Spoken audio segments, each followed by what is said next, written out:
$180 billion. And to think, many people heard of the fashion brand, but would never guess how this company was actually started and the history behind it.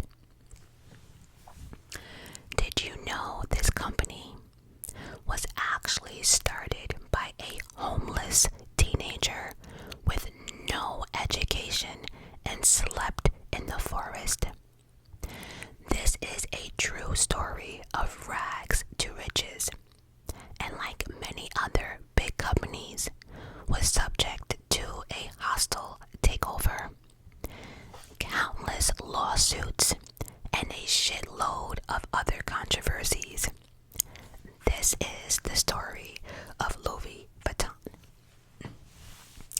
Hello, my beautiful, beautiful, beautiful people. Before we start this story, please remember to hit that like button and then go over and hit that subscribe button. I thank you in advance. Now, down in the comment section, let me know, do you own anything Louis Vuitton? Are you one of those people that would only buy Louis Vuitton sunglasses or only buy like pocketbooks and so on and so forth? And let me know down below, do you guys even like the brand? As far as I'm concerned, I never owned Louis Vuitton anything. And as I got older and got bigger, just like many other, designers out there, a lot of these companies don't do well when it comes to plus sizes. You would think us entering 2025, it would get better. I mean, it has gotten better, but I'm talking about like, Tommy Hilfiger, Louis Vuitton, Coco Chanel, like all of them, right? Stuff like that. Do they really accommodate plus size people? No.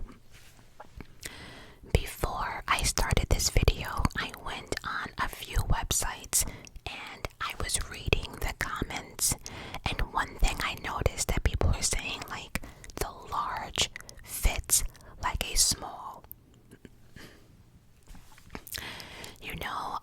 I don't know if because some of this stuff is made in France and people in like France might not have boobs and butts and stuff, but unless you're like really, really, really skinny, a lot of these designer clothing don't look right on the average person.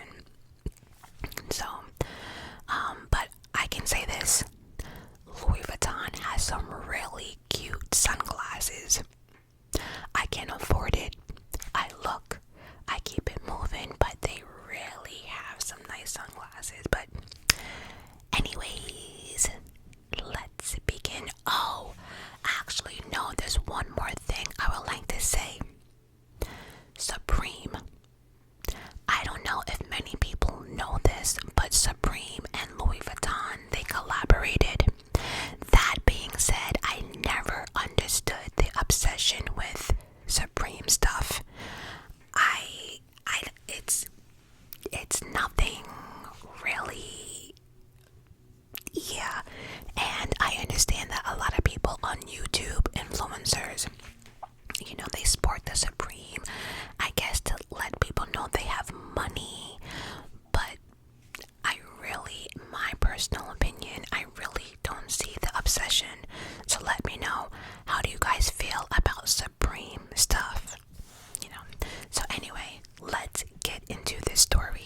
So, Louis Vuitton was born in 1821. Yes, I said 1821, and grew up working on his family farm in France. They had no electricity and no running water. Louis's father was a miller and a farmer, while his mother Corinne made hats to help make some extra cash. There are no records showing that Louis ever received any type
was to walk along the dirt roads.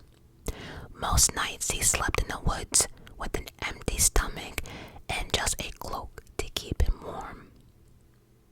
Every time he ran into a new village, he would do odd jobs in exchange for food and coins. However, there was never enough money left over for housing, so he continued to sleep in the woods. And it's just sad because if he couldn't find shelter, he had no problem sleeping in the woods. He's a trooper, straight determination, all of it. Like nothing was gonna stop him, nothing. Through various jobs, Louis was able to pick up skills from craftsmen, and he learned how to work with metal, stone, fabric, and wood. Learning these skills would later make him and what his brand is today. But since he had to work for every little dime, it took him 3 years to get to Paris. But guess what? He got there. Not long after he arrived in Paris, Louis was able to find work as an apprentice box maker and packer. Box makers would make customized boxes for clients, as well as pack and unpack them whenever a client was about to go on a trip. This job allowed him to meet many people from the upper class who were looking for a custom-made luggage for their travels. Louis worked here for several years, learning the craft and working as hard as he could. In 1851, the Empress of France ended up being a customer and took notice of his fine craftsmanship. She appointed him as her personal box maker and packer. For most makers, this would be the highest honor anyone could ever achieve in their career. Louis had gone from being a homeless teenager with nothing to his name to now working a prestige job amongst royalty. This was a massive achievement on his own, but of course, Louis had even a bigger vision for his life. After getting married when he was 33 years old, Louis used his savings to start his own business and open up his own box-making workshop in Paris to begin selling his own products. You see, during the years that Louis was working and picking up skills, he had noticed one major flaw in the luggage of the day. All other boxes were made of leather and had rounded dome-shaped tops, so that rain would roll off the top of the luggage. The major issue was that it was impossible to stack them, so packers had to carry the boxes one by one by one. So basically what he's saying is the design of the luggage was cool, so the raindrops can fall off of it, but in order to stack them, to carry them, it was impossible. So they would have to carry the luggage in one by one by one, making multiple trips. So Louis began experimenting with different materials to use instead and found that canvas was lighter, durable, and more water resistant, which meant the trunks could have flat tops instead of round tops. This made everything more efficient, as it now was possible to stack them up and pile, and they can do, multiple trunks, multiple luggage at one time. They no longer had to bring in one by one by one by one, and like on trains and buses, it was easier to stack too.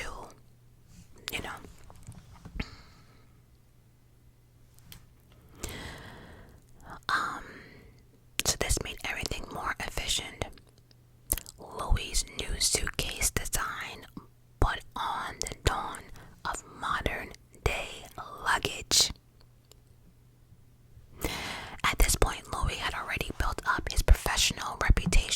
as well as connections in the upper class.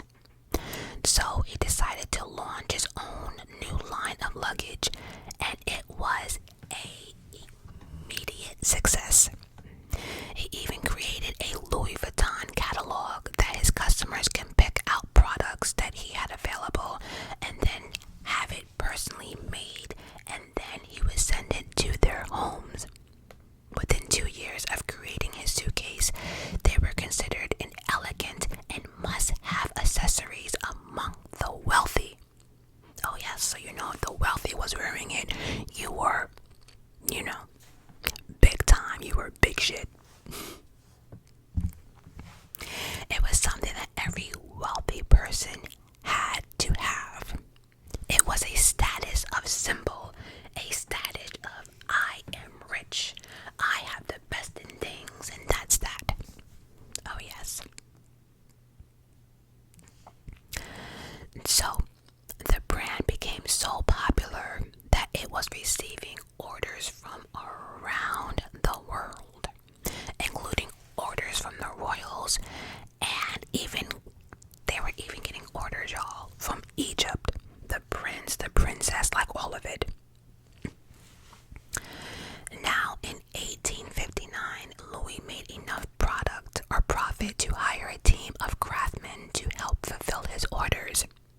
He went on to open a new workshop outside of Paris, where he had hired 20 new employees. At this time, more and more people were beginning to travel by train and boat, so the number of potential customers increased day by day by day. Traveling was no longer a hassle to anyone, whether if you were rich, poor, or right in the middle. People from all walks of life were now in need of high quality luggage. So at this point, we're like, yeah, 33, married, yeah, Louis made it, he did it, everything was perfect. Nope, try again. Tragedy was about to strike. France was heading to war. In 1870, Louis was 49 years old. The Franco and Prussian War broke out. Louis had to flee his home and live in a cramped shelter with thousands of others. Food supply was extremely low, and he feared for his life.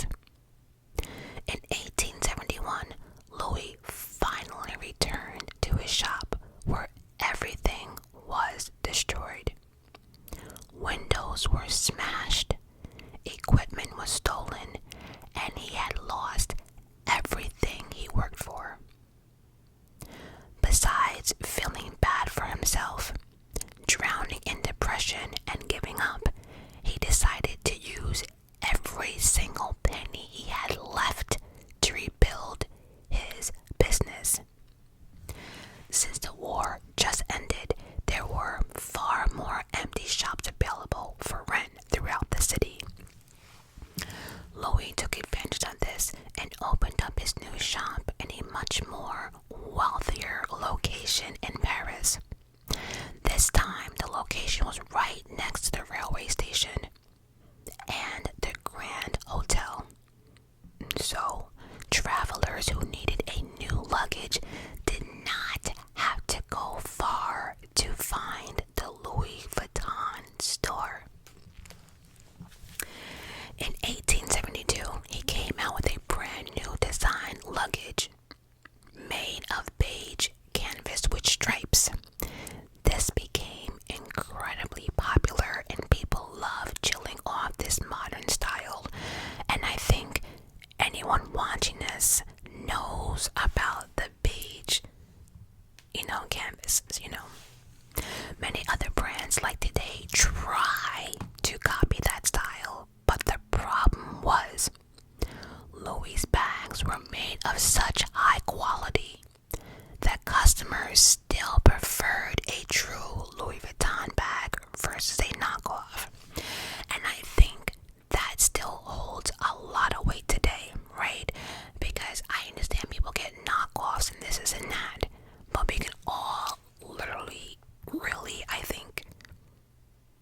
agree with is that, like, I'm not talking about bags for now anyway. Like, knockoff bags compared to designer bags. My designer bag, let me tell you something, 5-7 years and still chilling. Still chilling. Like, I only wear like Coach and Michael Kors bags, right? That's what I rock. But Michael Kors especially, I never see any rips, any this, any that. The stitching is never coming out. So I understand this statement. You know, people rather have quality luggage than the knockoffs. It is what it is. For the next 20 years, Louis continued at his new shop in Paris until he died at the age of 70 years old. So you're thinking, okay, Majestic, we are in 2024. Who kept this legacy going? Well, I'll tell you. His legacy was able to live through his son George, who took over the family business. Now, George had a bigger plan for Louis Vuitton. George sought out to expand the brand globally. And this is when he opened the store in London. At this point, Louis Vuitton was so popular and was so demanding in the luggage field that he could not be outdone. He could not, at that time, he could not be outdone. So at that point, think about it. What happens if someone sees someone's success and they can't be outdone? What happens? Jealousy, envy, or other box makers were beginning to make counterfeits, making it harder to determine the difference. So if you can't beat them, join them, right? So now they're like, okay, we gotta make material closer to this Louis Vuitton dude because he is winning, and people wouldn't stop buying them. They would not stop buying. So, because there were so many counterfeits, guess what they did? Guess what Louis Vuitton's son George did? George Vuitton brought out the new iconic LV monogram to make it harder to copy. Oh yes, oh yes, yes, they branded that bitch LV, and I think everyone knows the Louis Vuitton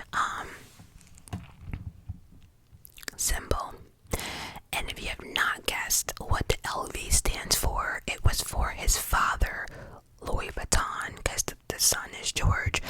So George was like, you know what, you counterfeiters, I got you. I'm about to start stamping my shit LV. Period. The end. And then he also came up with the idea of adding new locks on the trunks that would make it impossible for thieves to pick them. Oh, so they were stepping up their game. Anytime any other company's like, you know what, we got you. Nope. Louis Vuitton's family came back harder. They were smart. They were smart people. By the 1900s, the company had over 100 employees, and it continued to grow year after year after year. All employees, see, this is what I'm talking about. This is what I mean by business. All employees were trained for 18 months to 2 years. Let me say that shit again. All employees were trained for 18 months to 2 years before they were trusted to make one of their products on their own. Everything had to be perfect, and there was no room for mistakes. That's insane. The company also began to expand into a whole new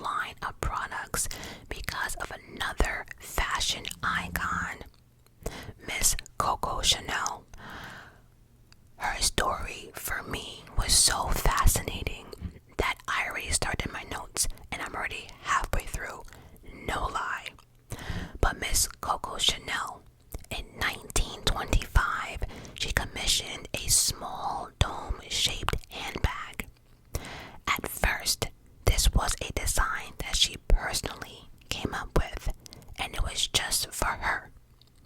However, it will go on to be a mass product, and it was given the name, forgive me if I mispronounce it, Alma.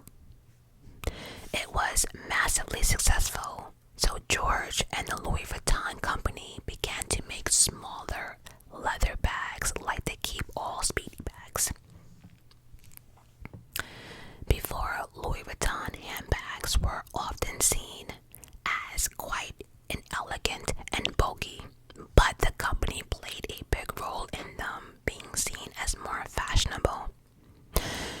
So again, the Louis Vuitton company saw what Coco Chanel was doing, and they started making smaller bags as well. Unfortunately, George Vuitton died in 1936, and the company was passed over to his son, Gaston. Now, poor Gaston could not have taken over the company during one of the worst times. It couldn't have been the worst, because in just a few years, France was once again heading to war. During World War II, contracts were cancelled, and Gaston was forced to shut down the Louis Vuitton factory. Paris was under attack once again. Unfortunately, there was only one way that Gaston could save the business, and that was to collaborate with the Nazi Germans.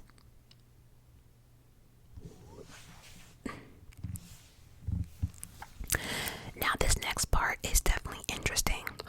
An author by the name of Stephanie Van Vincent, a book called Louis Vuitton, a French saga.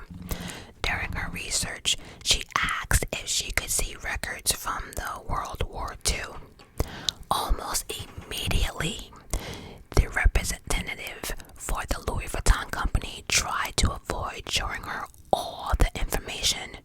They claim that all the documents from 1930 to 1945 were destroyed in fires. Stephanie did not take that for an answer, and after doing a lot of digging and a lot of research, she found out that Louis Vuitton was able to open up a glamorous ground floor shop right in front of the hotel. Throughout the Nazis, as they collaborated with them for a while. So basically what they're saying is Louis Vuitton had to basically collaborate with the Nazis in order for his business to flourish. Did he like it? No. But that's why I find Coco Chanel's story so interesting, because she also kind of had to do the same thing, but she was more in depth with that. But it's one of those, they had to do what they had to do. Some people might say, selling their souls or whatever. I don't know, but so it's quite clear though that the company was ashamed of this part of their history. But again, many will argue that Gaston had to do what he had to do to save the legacy of the company. And then I have written here too, Coco Chanel also collaborated with the Nazis in order to make her business work again, but that's for her own video.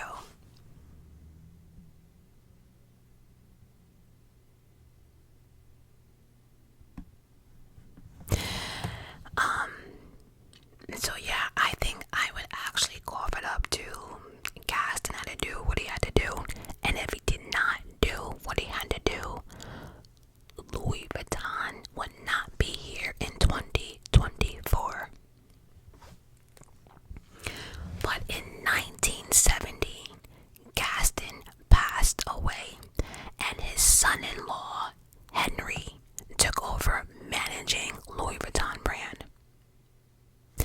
So if you have not been paying attention, we are now into the fourth generation of Louis Vuitton owners. The fourth generation.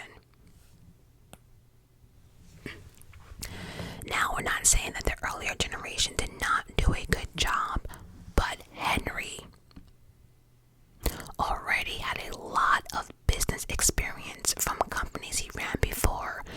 So when he took over Louis Vuitton, he was able to elevate the brand to a whole new level. So basically what he's saying is, he's not saying that the previous generations didn't do a good job, but if you think about it, like one was who started it was a homeless kid, no education, no this, no that, but the company is now in someone's hands that actually has business experience. And let me tell you, he took this company to a whole new level. A whole new level. He began making changes to the brand in order to grow it from a family-owned company to the massive corporation that it is today. He switched Louis Vuitton's business model from wholesale to retail. By 1978, he expanded into many other countries, including Japan. Over the course of 6 years, and accounting for modern inflation, sales went from 20 million to 260 million. Oh yes. In 1984, Henry decided to take the company public. Louis Vuitton sold the 1 million shares, valued at $63.63 each. That's insane. He took this momentum and money and began opening up more stores all across the globe. By 1987, Louis Vuitton reached $1 billion in sales. Also, Henry decided that the company should combine with Moet Hennessy, a luxury drink company which produces champagne and cognac. Together, they formed a new luxury called LVMH. By joining together, it would allow them to pool resources and expand even faster. But, not all business partners work out. After the merge, Henry did not end up getting along with the president of Moet Hennessy. So Henry asked a successful property developer by the name of Bernard Arnault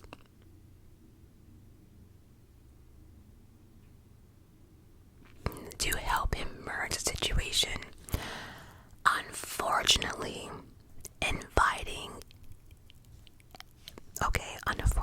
inviting him in as an investor would backfire in a huge way. I can't believe he did this. Bernard secretly bought 43% of the shares of Louis Vuitton and got support from the Moet and Hennessy family to gain more power in LVMH. Yeah, he had been betrayed by the man he brought in to help him out. And so he took Bernard to court demanding that he should no longer have the majority in Louis Vuitton. But ultimately,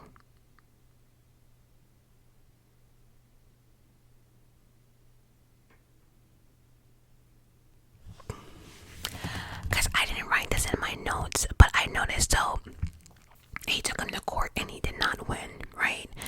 And so Bernard, they were so, well, first of all, Henry was so mad at Bernard about backstabbing him and taking the stock, the percentage and everything else, that Henry was like, you know what, you want this company, you got it, and he quit. Henry was like, you got it. Now, for the first time in nearly 100 years, no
collaborate, and he gave these fashion designers, he was like, you know what, come up with your own creation, come up with something, but the LV, monogram is going on it, but knock yourself out, wear it, be creative, do whatever you want to do.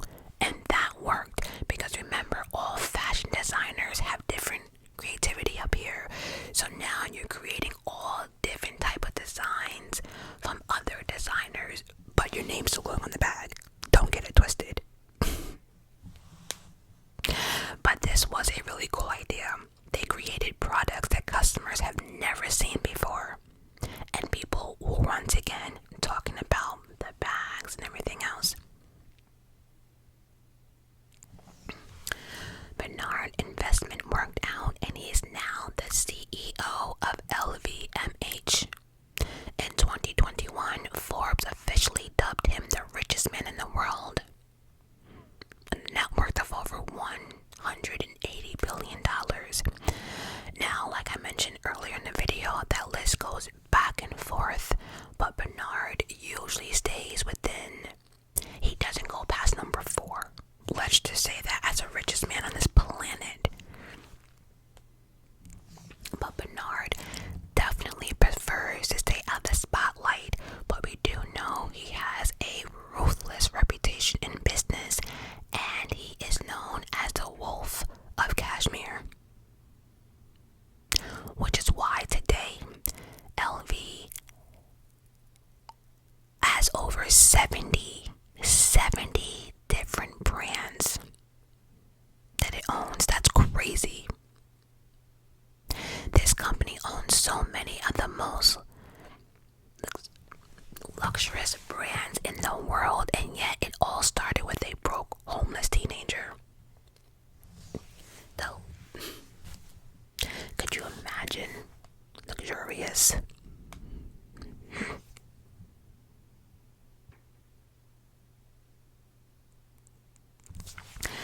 And as of today, Louis Vuitton continues to expand his brand with new colorful styles that resonates with a younger audience. In 1997, Marc Jacobs became the creative director, and he also expanded, Louis Vuitton watches, jewelry, and sunglasses. But as we all know, well, maybe you don't, but Marc Jacobs went on to do a bunch of his own things in his own brand, and now he's his own person. And just one more thing I would like to talk about. If you think this company plays any games whatsoever, they don't. Louis Vuitton has an entire team of lawyers, and all they do is sit and search for copyright. That's all they do. They look and they look. That's all they do, waiting to bust one of y'all. And they do not hesitate to sue anyone if they believe they're copying their brand, logo, monogram, anything. They are at it. Could you imagine? That's all you do is look for copyright problems, thieves.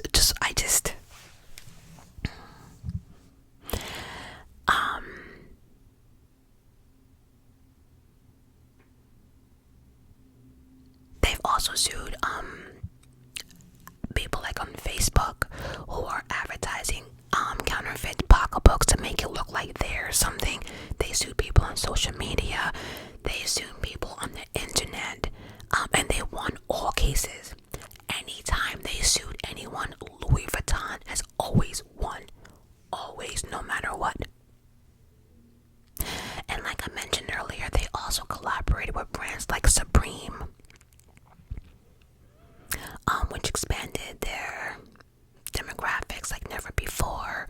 But then Louis Vuitton actually sued Supreme for copying their logo. That's the shit I'm talking about, right? Like, how you gonna collaborate with Supreme and then turn around and sue them for copying? Like, but then Louis Vuitton was like, wait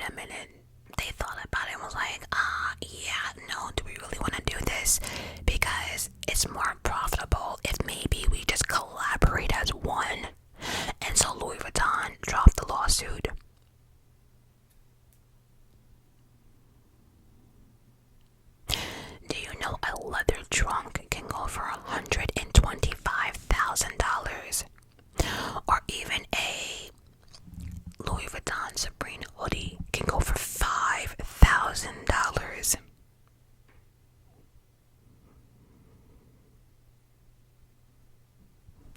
And lastly, it says Louis Vuitton Company has admitted that because of their counterfeiting problems, knockoffs, etc., that they estimate that they lose hundreds of millions of dollars yearly by knockoffs and counterfeits.